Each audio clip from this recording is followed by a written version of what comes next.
6.2 Tensão normal. No exemplo que a gente está analisando na aula, aquela barra BC, aquela barra diagonal lá, ela é uma barra simples, né? E as forças, né, que atuavam sobre ela estavam nas extremidades. E o que isso quer dizer? Né? Quer dizer que duas forças e uma barra nas extremidades, então a gente sabia que as duas barras estavam dirigidas, né? As forças estavam dirigidas ao longo do eixo dessa barra, certo? Quando a força ela é dirigida ao longo do eixo de uma barra, né, a gente fala que essa carga, que essa barra está sob uma carga axial. Okay? Se a gente, o corte, né, aquele corte que a gente fez, né, na seção D da barra BC lá, é um corte assim que a gente fez, que foi feito lá para a gente determinar os esforços internos e a tensão, né, correspondente lá. Ele foi um corte que foi perpendicular ao eixo axial da barra, né? Ao eixo longitudinal ali. Então, a gente viu que, se a gente analisar o plano, né, da seção da barra, a tensão correspondente vai ser perpendicular àquela área, certo? Aquele corte, aquela seção. E quando a tensão ela é perpendicular à seção analisada, a gente chama ela de tensão normal. Okay? Então, a tensão normal em um elemento sob carga axial pode ser determinada através dessa fórmula. Né? Sigma, que agora para a gente vai representar apenas tensão normal, tá? Que vai ser igual a P, que é a carga axial, sobre a área, que é a área da seção transversal. 6.3 Tensão de cisalhamento. Bom, até então, as forças internas e todas as tensões que a gente viu, né, nessa aula e nas anteriores, todas elas eram consideradas, eram normais, né, à seção que a gente considerava, certo? Agora tem outro tipo de tensão que a gente pode obter também, que é quando a gente tem forças transversais, né, ao eixo longitudinal da barra. Tá? Antes a gente tinha força normal, né? Agora a gente tem também forças transversais. Tá? Aqui, por exemplo, a gente tem essa barra AB, certo? Tem uma força P e P' aqui, que são transversais, e elas agem no sentido de cortar a barra. Tá vendo aqui? Seria um esforço aqui cortante. Tá vendo? Esforços cortantes aqui agindo nessa barra AB. Se a gente faz um corte aqui na seção C, certo? Entre dois pontos aqui de aplicação, né? Entre P e P', a gente vai obter aqui um diagrama, né? Vamos fazer um DCL aqui de AC, e vai ver que vai surgir um esforço interno, né? Que vai ser contrário, né? A gente está analisando o AC, então está analisando pela esquerda aqui. Então a gente tem P' e ao lado aqui à direita de P' a gente tem P, para equilibrar AC. Né? Então o esforço interno aqui nessa seção C vai ser de P, né? Igual aqui, mesma intensidade, só que porém com sentido oposto. A direção é na seção, né? O plano aqui. E ela vai ser transversal ao eixo longitudinal dessa barra AC. Essa força interna, essas forças internas elementares que a gente encontrou, né, na seção, elas são chamadas de forças de cisalhamento, certo? A intensidade delas, né, de P ali, que é a sua resultante, é a força cortante na seção, ok? Então a gente tem uma força cortante, né? E essas forças, elas são todas forças de cisalhamento, tá? Porque elas são tangenciais ao eixo longitudinal, ou elas são colineares, elas estão agindo no plano da seção que a gente está analisando, tá? Se a gente dividir, então, essa força cortante P pela área da seção, a gente vai ter a tensão média de cisalhamento, tá? Então, essa tensão média de cisalhamento vai ser calculada igual à tensão normal. Porém, a gente sabe que essa força P aqui, ó, seria uma força cortante. Okay? Aqui, por exemplo, ao invés de colocar P, a gente poderia colocar V, né, adotando lá a nomenclatura do outro livro que a gente estava vendo. E quando é uma tensão de cisalhamento, é outra letra grega que a gente utiliza. Eu utilizo a letra grega tal, tá? E é uma tensão média, tá? Porque na verdade ali não são todos iguais, mas a gente considera a tensão média. Okay? Então tal vai ser igual a o esforço cortante dividido pela área da seção.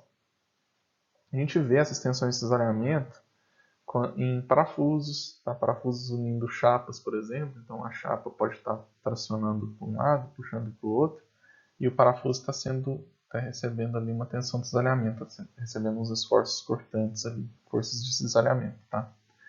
Pinos também, rebites, qualquer tipo de elemento estrutural e elemento de fixação em máquinas recebem esse tipo de esforço. Aqui um exemplo quando a gente tem um parafuso que une duas placas aqui, a placa A e a placa B. E se essas placas estiverem sofrendo esforços de tração, né, aqui em F e F' aqui, a gente traçando o DCL aqui de CD, a gente vai ter então uma força F em cima aqui e F' aqui embaixo. Aí a gente faz um corte aqui nesse plano EE' e faz o DCL, por exemplo, da parte superior apenas. Então, nessa parte superior vai ter o F, que é a força externa, e vai surgir a força interna aqui, né? O nosso esforço aqui de cisalhamento, esforço cortante, certo? E a tensão de cisalhamento gerada aqui nessa seção EE' aqui desse parafuso vai ser o tal médio, né? Que vai ser igual a P, né? Que é o F, sobre a área do parafuso. No parafuso analisado, né, no exemplo anterior, a gente teve um cisalhamento simples, tá? Porque só tinha uma seção em que, um plano apenas, em que apareceria aquele esforço, né? Esforço cortante lá. A gente também tem o cisalhamento duplo, tá? Que é no caso dessa figura aqui. Ó. Então são dois parafusos que unem duas placas. Só que eles unem por intermédio aqui desses elementos aqui de ligação C e D. Tá? Então, esse parafuso EG, por exemplo, tanto o EG quanto o HJ, né? O EG ele vai ser cisalhado em dois planos. No plano K, K' e o L, L'. Certo? Então aqui vai ter dois planos em que vai haver esse esforço de cisalhamento. Tá? Aí a gente chama de cisalhamento duplo. Então, para determinar, né, as tensões de cisalhamento, né, nessas seções, a gente faz o DCL, certo? A gente vai ver então que vai surgir, né, se a gente fizer o DCL apenas do elemento interno aqui, ó, no meio, vai ser então a força, certo? E o que vai equilibrar com essa força vai ser os esforços cortantes nessas duas seções. Então, como é uma força para dois esforços cortantes e tem que ser igual, então P vai ser igual a metade de F, né? Ou P mais P igual a F.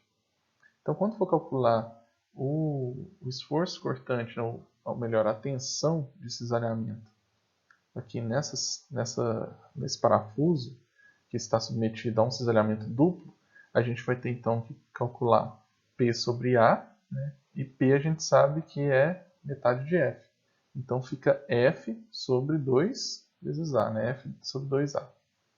Okay? Então assim a gente calcula a tensão média de cisalhamento nesse parafuso. 6.4 Tensão de esmagamento. Bom, parafusos, pinos e rebites criam tensões ao longo da superfície de esmagamento ou de contato nos elementos que os conectam. Certo? Então aqui a gente tinha aquele mesmo exemplo lá, né? A gente tem uma barra A aqui que está sendo que submete esse parafuso ao esforço de cisalhamento, certo? Tem um esforço cortante aqui, né? E a tensão de cisalhamento no parafuso. Porém, o parafuso ele causa um esforço diferente nessa placa. Essa placa não vai receber um esforço de cisalhamento, é diferente. Tá? Então, a gente tem aqui que esse parafuso, né, ele vai exercer nessa placa A essa força P, né, que é igual oposta à força F que a placa exerce no parafuso. Essa força P aqui, ela seria basicamente a resultante, né, de todas as forças elementares distribuídas aqui nessa área, que é na verdade, nessa superfície interna aqui, ó, que o parafuso vai encostar nessa placa, né? Seria um meio cilindro aqui, ó, tá? E esse meio cilindro ele vai ter o diâmetro D, que é o mesmo diâmetro do parafuso, certo? E a espessura T, que é a espessura da placa. Okay?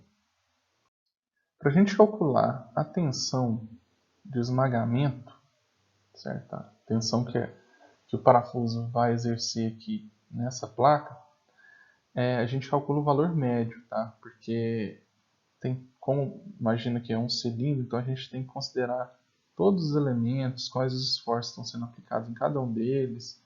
Então é bem complicado fazer uma análise bem fiel. Então a gente faz uma tensão média, calcula a tensão média, que é a tensão de esmagamento, tá? Essa tensão de esmagamento ela é representada pela letra sigma, é sigma E, certo? E ela é obtida dividindo essa força P pela área da projeção que esse parafuso faz nessa placa, certo? Então a gente tem aqui um diâmetro, né, D, a espessura da placa T, e a projeção desse parafuso nessa área vai ser uma área retangular, cuja área é obtida multiplicando D vezes T, certo?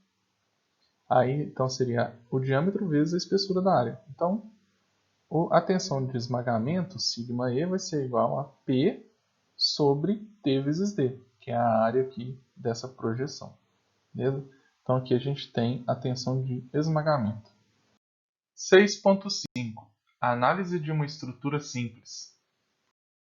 Agora nós iremos fazer a análise, né, dessa estrutura que a gente já começou vendo lá no início da aula. Nós já calculamos os esforços internos, né, em cada uma dessas barras, né, essas duas barras na verdade, né, aqui nessa barra na diagonal, que é a barra BC, e nessa barra AB.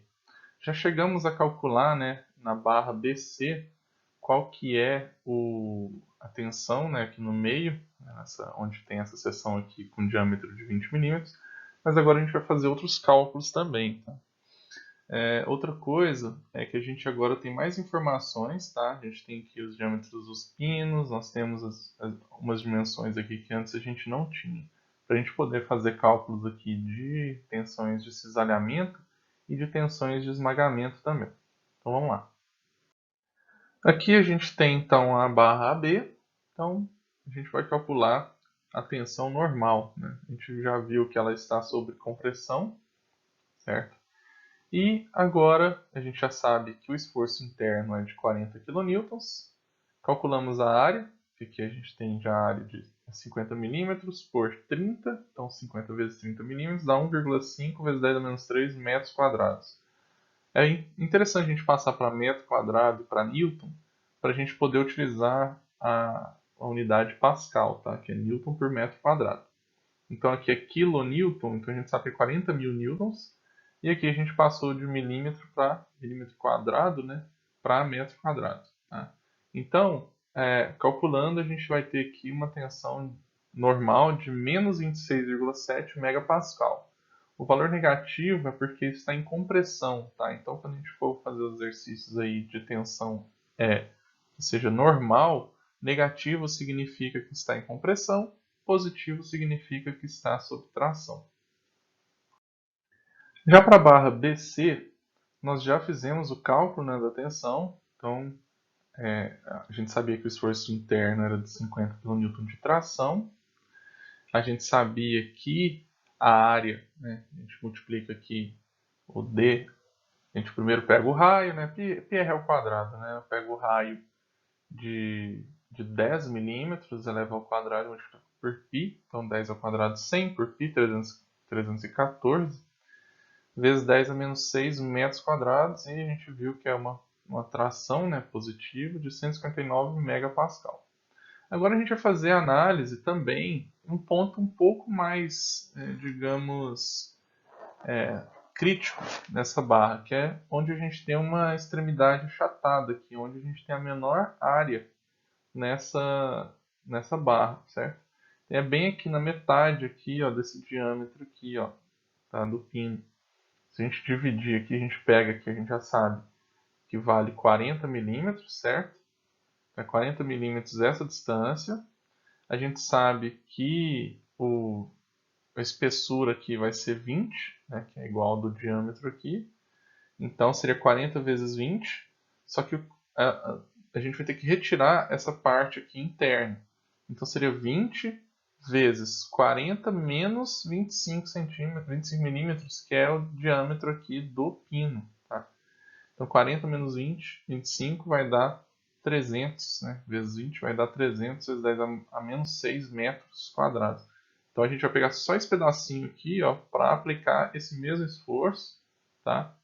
E verificar qual que é a tensão aqui nesse ponto específico. A gente achou aqui que vai dar 167 megapascal. Lembra lá que se a gente tivesse considerado que essa barra fosse de aço e a tensão máxima admissível do aço seria de 165. Então, se essa barra fosse de aço e aplicassem nessa estrutura um peso aqui de 30 kN, essa barra ela iria romper nessa seção, exatamente aqui. Ó, okay? Então é uma forma da gente analisar se essa estrutura aqui está bem dimensionada ou não. Tá? Vamos seguir. Para a gente determinar agora a tensão de cisalhamento no pino C, pino na barra BC lá, a gente sabe que ela está sob tração, né, de 50 kN. Então a gente tem aqui 50 kN. E a tensão de cisalhamento, a gente sabe que a gente vai ter que isolar o pino, né, uma parte dele. Então ele está sendo tracionado aqui. Ele está sendo cisalhado, na verdade, né? Um esforço cortante aqui. Com 50 kN. E para equilibrar vai ter que ter mais 50 kN do lado de cá, certo? Aqui bem nessa seção D de'. Tá? Então a gente tem o nosso FB, né, seria a nossa força, vai ser igual a 50 kN. E a área vai ser a área do pino, né? Que é π vezes r ao quadrado. Como a gente sabe que o diâmetro é 25, então r vai ser 25 sobre 2. Ao quadrado vezes π dá 491 vezes 10 a menos 6 metros quadrados. A gente pega a força aqui de cisalhamento, esforço de cisalhamento, esforço cortante, dividido por essa área, a gente vai ter uma tensão assim, de cisalhamento de 102 megapascal, beleza? No pino C. Agora, para o pino A, a gente não tem um cisalhamento simples, né, como a gente tinha no pino C. A gente tem um cisalhamento duplo. Tá? A gente tem dois pontos aqui em que está cisalhando. Né? Em duas seções aqui a gente tem um cisalhamento, né? Seção DD' e seção EE'. Tá? Dois cortes aqui. Então a gente tem aqui um esforço aqui de compressão, né, de 40 kN, que para o pino é um esforço cortante, né? Então 40 kN vai ter que equilibrar com esses FBs aqui, que a gente sabe que vai ter o mesmo valor e vão ser ambos iguais à metade de 40 kN, né? Vai ser igual a 20 kN. Então aplicando esses 20 kN na área desse pino, que é a mesma área do pino lá no pino C, né? Tem o mesmo valor.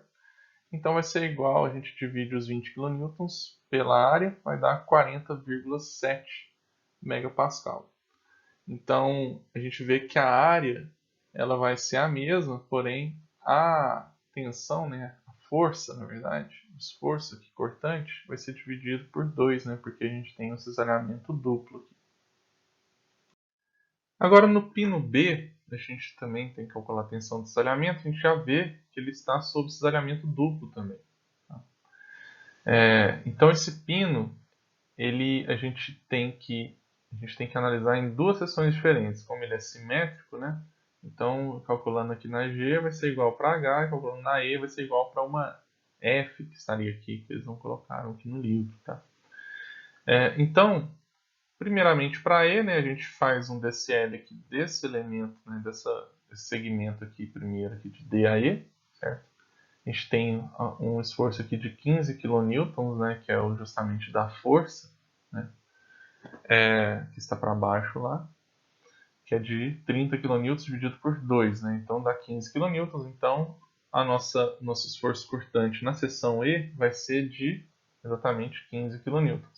A área é a mesma do anterior, né, o pino ele também tem 25 milímetros de diâmetro. Então, dividindo 15 aqui, kN por essa área, a gente vai ter uma tensão de cisalhamento no pino B na seção E de 30,5 megapascal. Okay?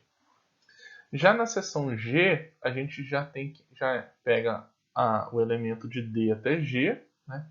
Então vai entrar agora outra força, né? Que é a força aqui que causa, né, a força de reação ali do nosso elemento da barra AB, né, que está sob compressão. Então vai entrar aqui 20 kN, né, porque é 40, 20 para um lado, 20 para o outro, né, metade. Então é 20, 15 para baixo. Então vai ter que ter um esforço aqui, um esforço cortante aqui no meio, né, na seção G, que vai ter que equilibrar com esses 20 e esses 15 aqui, tá? Fica mais fácil analisar se vocês dividirem tudo por 5, né? A gente vai ter aquele triângulo lá de 4, 3 para baixo, então para equilibrar a hipotenusa seria 5, 4, 3 e 5. Então seria 5 aqui, se você multiplicar por 5 de novo, a gente vai ter que o PG aqui vai ser de 25, tá? Então, ou seja, se aplicar um teorema de Pitágoras aqui, né? Isso porque elas aqui tem um ângulo reto entre essas duas forças, né? Então o esforço é de 25 kN, a área é a mesma, né, de 491 vezes 10 menos 6 metros quadrados. Então, dividindo aqui o esforço cortante pela área, a gente vai ter uma tensão de cisalhamento de 50,9 megapascal aqui na seção G e H também. Né? Então, essa é a tensão de cisalhamento no pino B. Essas são, né, a tensão de cisalhamento no pino B. É possível também determinar a tensão de esmagamento em A, certo? A tensão de esmagamento em A é a tensão que o pino vai exercer nos elementos, né, de ligação aqui. Então, pode ser tanto do pino na barra AB, quanto do pino no suporte em A, né? Que é isso aqui que já está gastado aqui. Certo? Então, primeiro analisando na barra AB, né, a gente tem aquele esforço de 40 kN, né, de compressão. Então, a gente vai ter aqui, na verdade não importa o sinal, né?